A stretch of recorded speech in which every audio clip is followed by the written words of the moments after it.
तक हमने चैप्टर में क्या पढ़े? अभी तक हमने पढ़े कि भाई breathing and exchange of gases का मतलब क्या है, फिर उसका इंट्रोडक्शन पढ़े, फिर देखिए कि अलग अलग टाइप के रेस्पिरेटरी ऑर्गन्स होते हैं अलग अलग टाइप के एनिमल्स में, ऑर्गेनिजम्स में, है ना। फिर हमने देखे उसके बाद में कि हमारा रेस्पिरेटरी ऑर्गन क्या है, लंग्स है, ओके फाइन। तो फिर रेस्पिरेटरी सिस्टम कैसा है, तो उसमें देखा हमने एक्सटर्नल नोस्ट्रल से लेके टर्मिनल ब्रोंक्यूल तक कंडक्टिंग पार्ट था और फिर बाद में एक्सचेंज पार्ट था। उसमें क्या डिफरेंस है, कैसे होता है, थोरैसिक कैविटी किसे कहते हैं, लंग्स के अंदर सेटअप कैसा है। तो फिर पढ़ा था कि anatomically it is air tight chamber. और फिर दूसरा स्टेटमेंट पढ़ा था, एयर टाइट मतलब लीक नहीं करता, मतलब यहां से अगर एयर अंदर जा रही है तो कहीं से भी लीक नहीं करेगी, पूरा एयर पैक चेंबर है। समझ में आ गया? जैसे कि फॉर एग्जांपल हमारा टिफिन है, टिफिन के अंदर खाना भरा हुआ है, ठीक है, दाल है, तो उसने तुमने पैक कर दिया, तो दाल नीचे लीक कर रही है क्या? नहीं। क्यों? बिकॉज डब्बा इज एयर टाइट। समझा? इसको एयर टाइट बोलते हैं। दूसरी बात फिर हमने पढ़े थे, any change in the thoracic cavity will reflect in pulmonary cavity, that is lung cavity। याद है? क्या हम डायरेक्टली लंग की कैविटी को अल्टर कर सकते हैं? बहुत बढ़िया। तो इतना पढ़ने के बाद यहां तक आ गए। अब एनसीईआरटी को बोल रहा है भाई अब क्या करना है इसमें, तो बोलता है हम सांस कैसे लेते हैं वो पढ़ना है, फिर बाद में पूरा वो ऑक्सीजन जब मिल जाता है हमारे ब्लड को तो ब्लड टिश्यू तक कैसे ले जाता है वो पढ़ना है, फिर क्या पढ़ना है, फिर उसके अंदर जो CO2 बनता है वापस कैसे आता है वो पढ़ना है, रेगुलेशन कैसे होता है वो पढ़ना है। तो इस चैप्टर में सब कुछ पढ़ना है। तो जो भी कुछ पढ़ना है इसने अलग अलग पॉइंट्स बना के दिया है, ये पॉइंट आपको याद करने हैं। मैं ड्रॉ कर देता हूं, टेंशन मत लो, लेकिन ध्यान यहां पे दो, ठीक है। सब लोगों ने एनसीईआरटी ले लिए? कितने लोगों ने लिए एनसीईआरटी? किसके पास है अभी? हाँ चलो, तो बाकी लोग भी ले लो, ठीक है। Respiration involves the following steps, you must pay attention here. यहां पीछे वालों को बोर्ड का दिख रहा है जो लिखा हुआ है? हाँ, तो इसीलिए यहीं देखो, क्योंकि पूरे चैप्टर में अभी आगे क्या होने वाला है वो यहाँ पे इतना लिखा है 4 वर्ड्स में, ठीक है। तो सुनो, सबसे पहले हम ब्रीदिंग करते हैं, सांस अंदर और बाहर छोड़ते हैं, जिसको ब्रीदिंग या फिर वेंटिलेशन बोलेंगे, पल्मोनरी वेंटिलेशन बोलेंगे, ठीक है। फॉर एग्जाम्पल अगर यहाँ से हवा आ रही है, ठीक है, और वो एग्जॉस्ट लगा है उधर, तो एग्जॉस्ट फैन अंदर की हवा बाहर निकाल रहा है, सो दिस इज वेंटिलेशन। क्या बोलते हैं इसको? हमारे घरों में खिड़कियां होती है ना, तो खिड़कियों से पानी नहीं, एयर हवा अंदर आता है और फिर एक जगह से बाहर निकल जाता है। यस और no? That is for ventilation, कि भाई फ्रेश एयर आते रहे और जो फाउल एयर है वो निकलते रहे। यस और नो? तो वैसे ही इसको भी वेंटिलेशन बोला है, बिकॉज हम इनहेल करते हैं एक्सहेल करते हैं, इनहेल करते हैं एक्सहेल करते हैं। समझ में आ रहा है? ओके फिर बाद में बोला है, ठीक है, इनहेल एक्सहेल को तो बोल दिया। नेक्स्ट पॉइंट, बस इनहेल करने के बाद जो ऑक्सीजन है वो ब्लड में चला जाएगा और ब्लड का CO2 लंग्स में आ जाएगा, तो तुम एक्सहेल कर दोगे, मतलब एक्सचेंज ऑफ गैसेस होगा। किसके किसके बीच में होगा? एल्वियोलार लेयर या फिर एल्वियोलार मेम्ब्रेन और ब्लड। समझा? तो किसके किसके बीच में हुआ? Diffusion of gases across alveolar membrane. तो एल्वियोलार मेम्ब्रेन के उस साइड कौन है? ब्लड। तो ब्लड से एल्वियोलार मेम्ब्रेन में कौन आया? CO2। और एल्वियोलाई से ब्लड में कौन गया? सिंपल, हमें जो चाहिए था वो आ गया और जो निकालना था वो चला गया। समझा? इसको क्या बोलेंगे? Exchange of gases. फिर आया, अब जो ब्लड में ऑक्सीजन चला गया अब वो कहाँ जाएगा? टिश्यू तक, उसको बोलते हैं ट्रांसपोर्ट ऑफ। समझा? ओके फिर बाद में डिफ्यूजन ऑफ गैसेस एक बार फिर से होगा, लेकिन अब एल्वियोलाई और ब्लड के बीच में नहीं होगा। अब ब्लड कहाँ लेकर गया? टिश्यू के पास ना, तो ब्लड और टिश्यू के बीच में होगा। समझ गए? अब मान लो वो ऑक्सीजन किसको मिल गया? सेल को। किसको मिल गया? टिश्यू को ऑक्सीजन मिल गया, सेल को ऑक्सीजन मिल गया। अब वो ऑक्सीजन का क्या करेगा वो इस चैप्टर में नहीं पढ़ना है। 5वें नंबर का पॉइंट बोल ही ये रहा है कि utilization of oxygen by the cell for catabolic reaction and resultant release of CO2।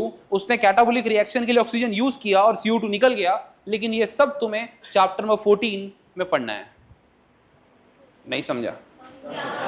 Clear है? अब यही वाले पॉइंट्स तुम्हें 1 2 3 4 ऐसे पॉइंट लिखने हैं जैसे के तैसे, और ये भी लिखना है जो मैं अभी बना रहा हूं। तो देखो सब लोग यहाँ पे, क्या सब लोग देख रहे हैं? पक्का? कोई प्रॉब्लम नहीं है? आवाज आ रही है? बहरे तो नहीं है ना? देखते रहो फिर और सुनो भी, ठीक है? बोलू? सबसे पहला पॉइंट याद है तुम्हें क्या था? नहीं याद है। पॉइंट नंबर 1 क्या था? वेंटिलेशन, ब्रीदिंग, मतलब exchange of gases. Wrong answer. मैं तुम्हें बता चुका हूं, एक्सचेंज मतलब लेना और देना, किसी चीज का लेन देन हो रहा है तो उसको एक्सचेंज ऑफ गैसेस बोलते हैं। ये सांस लेना और सांस छोड़ना is not exchange of gases, it is breathing. Inhale exhale को सिर्फ ब्रीदिंग बोलते हैं। समझ में आया? पक्का? तो point number 1 is breathing. Point number 1 is breathing. अब ब्रीदिंग को ही मैं क्या बोल सकता हूं? Pulmonary ventilation. पल्मोनरी, कोई प्रॉब्लम है? इसमें दो चीज आएगी, inspiration and inhalation and inhale and, बात खत्म। तो यहां पे दो चीज आएगी इसके अंदर। सबसे पहले इंस्पिरेशन और दूसरी वाली एक्सपिरेशन। Any doubt? पहला पॉइंट क्लियर सबको?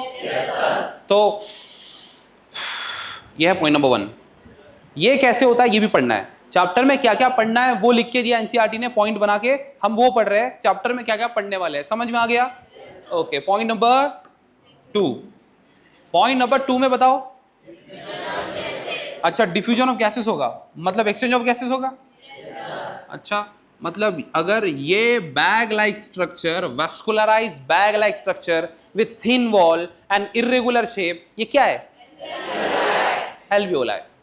एल्वियोलाई के पास से मैं ब्लड वेसल निकाल रहा हूं। ये ब्लड वेसल आई और ये चली गई। ये ब्लड वेसल है जिसके अंदर ब्लड का फ्लो कुछ इस तरीके से है। यहां से ब्लड जा रहा है और यहां से ऐसे निकल के चला गया। क्या तुम्हें दिख रहा है? yes, अब बताओ,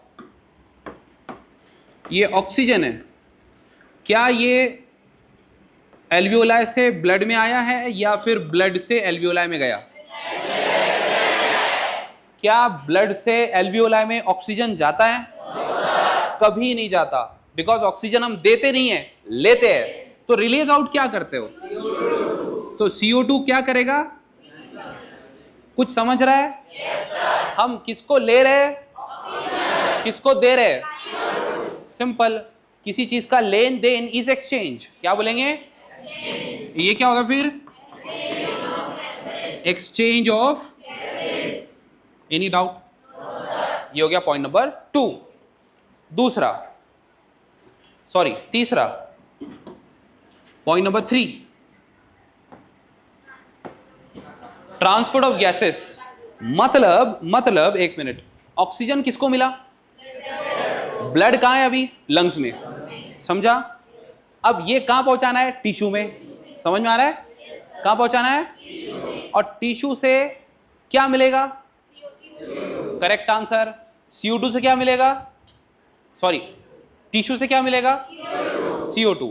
वो CO2 को कहां लाना है? लंग्स में, क्योंकि हम उसको एक्सहेल कर सके। समझ में आया? तो मैं यहां लिख रहा हूं लंग्स, ठीक है, और यहां लिख रहा हूं टिश्यू। दिख रहा है सबको? अब बताओ, जो लंग्स में अभी अभी तुम्हारे आंखों के सामने ऑक्सीजन आया है, वो ऑक्सीजन लंग्स से कहां जाएगा?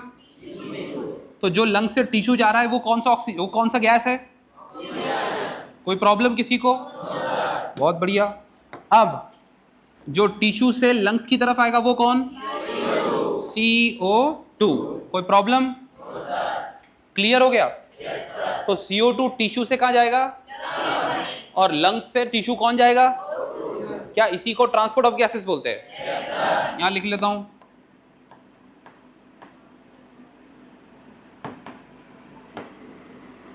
क्या पॉइंट नंबर 3 समझा? कोई problem? Point number 4। Point number 4। Point number 4 में अब ऑक्सीजन कहां पहुंच चुका है? पक्का? क्लियर है? Wrong answer. बेटा टिश्यू को मिला नहीं, ट्रांसपोर्ट ऑफ गैस हुआ है बस। मतलब वो ब्लड, ध्यान से सुनना, पॉइंट नंबर 3 में फिर से समझाता हूं तुम्हें, इसका मतलब तुम्हें पॉइंट नंबर 3 समझा नहीं है। सुनो, ये है ऑक्सीजन, कौन है? और अभी ये क्या है? पोडियम इज ए लंग, ये लंग्स है ना? तो लंग्स के पास वाले ब्लड को क्या मिल गया? वो चेयर क्या है? टिश्यू। तो मैं लेकर जाने वाला कौन हूं? ब्लड। मतलब ऑक्सीजन को लंग्स से टिश्यू तक कौन लेकर जा रहा है? तो बस इस चीज को ट्रांसपोर्ट ऑफ गैस बोलते हैं। समझ में आया? क्या मैंने अभी तक टिश्यू को दे दिया? क्योंकि टिश्यू को अगर कुछ दूंगा तो उससे वापस रिटर्न में भी तो कुछ लूंगा ना। एक मिनट, क्या मैंने लंग्स को कुछ रिटर्न में दिया था जब लंग्स ने मुझे ऑक्सीजन दिया? एक्सचेंज ऑफ गैसेस हुआ था। पॉइंट नंबर 2 याद है? मतलब ऑक्सीजन लिया था तो CO2 दिया था ना? ओके, तो याद रखो, ट्रांसपोर्ट ऑफ गैस में एक्सचेंज नहीं हो रहा। ट्रांसपोर्ट ऑफ गैस मतलब ये ऑक्सीजन उठा के सिर्फ यहां तक लाना, समझा? और यहां से CO2 जो मिला था वो CO2 को उठा के लंग्स तक लाना, this is transport of gas, समझा?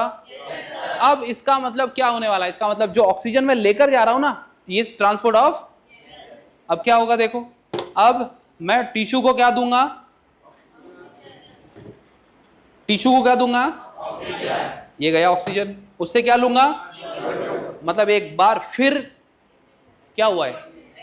एक्सचेंज हुआ है। एक बार फिर क्या हुआ है? समझ में आ रहा है? पक्का?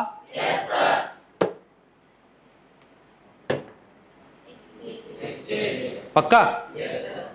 इधर ऑक्सीजन देकर CO2 ले रहा हूं, इधर CO2 देके ऑक्सीजन ले रहा हूं, समझा? इसका मतलब लेन देन 2 बार हो रहा है। पॉइंट नंबर 2, पॉइंट नंबर 4, कुछ समझा? कोई डाउट है? एक बार फिर से क्या लिखना पड़ेगा? एक्सचेंज। लेकिन अब एक्सचेंज किसके किसके बीच में? तो मैं सबसे पहले बनाऊंगा ब्लड। ये ब्लड वेसल दिख रही है जिसमें ये ब्लड आ रहा है और ये ब्लड जा रहा है, ठीक है? इसमें बनाएंगे ऑक्सीजन। पहले टिश्यू बना देते हैं। चलो भाई, ये है टिश्यू।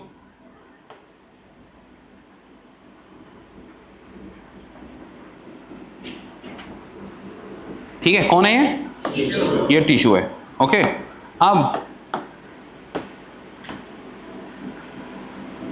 कहां जाएगा? गया। और CO2, समझा?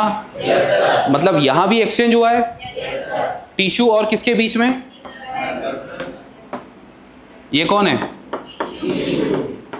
टिश्यू है ना? Any doubt? क्या यहां भी एक्सचेंज ऑफ गैसेस था? लेकिन एल्वियोलाई और ब्लड के बीच में? ओके, इसको लिख दूं क्या? एल्वियोलाई,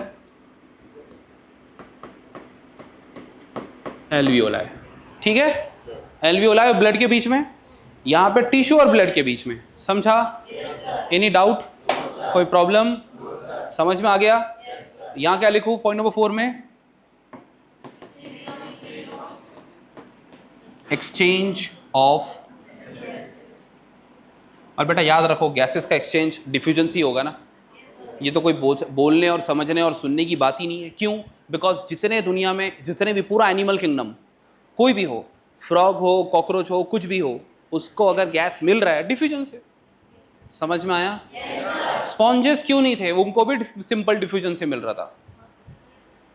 स्पॉन्जेस हो, सिलेंट्रेट्स हो, फ्लैटवर्म्स हो, टेपवर्म हो, अर्थवर्म हो, कुछ भी हो, डिफ्यूजन से मिलेगा। तो जब इतनी कॉमन चीजें हो तो ऐसे ही याद रहेगी। यस और नो? तो क्या ये समझ में आया? क्या पॉइंट नंबर 4 समझा? पॉइंट नंबर 5 आपको पढ़ना नहीं है। पॉइंट नंबर 5 पता है क्या बोल रहा है? ये जो ऑक्सीजन टिश्यू ने लिया, उसका क्या किया? That is oxidation of food करेगा ना, जिससे फूड को कैटालाइज करने के बाद CO2 निकलेगा। लेकिन वो कैसे हुआ, क्या हुआ, उसके लिए अलग चैप्टर है। चैप्टर का नाम है रेस्पिरेशन इन प्लांट्स। क्या तुम्हें ये समझ में आया? क्या ये सारे पॉइंट समझ गए? क्लियर है? आगे बढ़े? चलो, मैकेनिज्म ऑफ ब्रीदिंग, मतलब ब्रीदिंग कैसे होती है, ठीक है? फंक्शनिंग कैसा है? हम सांस कैसे लेते हैं? बताओ भाई, कैसे लेते हैं सांस? वाह बेटा वाह। नहीं, गलत नहीं है सर, ऐसे लेते, ऐसे दे देते, ये सही है, गलत नहीं है, लेकिन ये इसका मैकेनिज्म क्या है, ये हो कैसे रहा है अंदर, है ना। तो याद है तुम्हें मैंने कहा था मसल होते हैं किसके पास, लंग्स के, थोरैक्स के पास, थोरैक्स वेंट्रली किससे बना है, वेंट्रली वर्टिब्रल कॉलम। मैं कुछ भी दिखाऊं तुम्हें क्या करना, तुम वेंट्रली पूछा ना तो जो पूछा वो बोलो, और डॉर्सली, लैटरली, और लैटरली, अच्छा ये भी लैटरल, ये भी लैटरल, हाँ भाई दोनों साइड लैटरल, साइड है ना वो, समझा, कोई प्रॉब्लम, अच्छा लोअर साइड में डायफ्राम है, समझ आ रहा, नहीं आ रहा क्या तेरे, हाँ नहीं आ रहा तो बुला उसको।